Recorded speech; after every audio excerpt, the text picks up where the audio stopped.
I feel like I've always been creative in some way, especially as a child. I'd love painting and I'd love drawing, and luckily I was surrounded by other creative people that would encourage me to be as creative as I can be.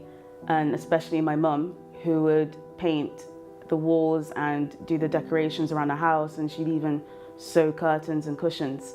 And through that, it's kind of made me more imaginative. And by the time I got to school, I would favor the art subjects more than the other subjects. And I'd prefer to, draw with different assortment of pencils and paintbrushes instead of sitting in like a biology classroom.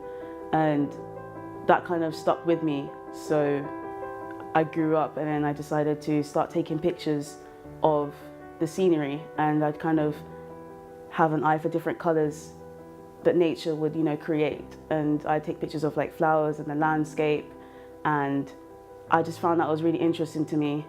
And I think that I did go through a point in time where I wouldn't know whether to go through a creative pathway as a career or if I should go for something that would give me money as an adult.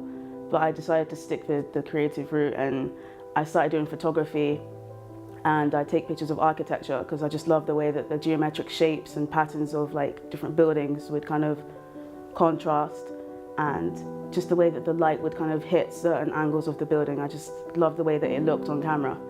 And I kind of changed my mind as I got older because I decided to do film instead.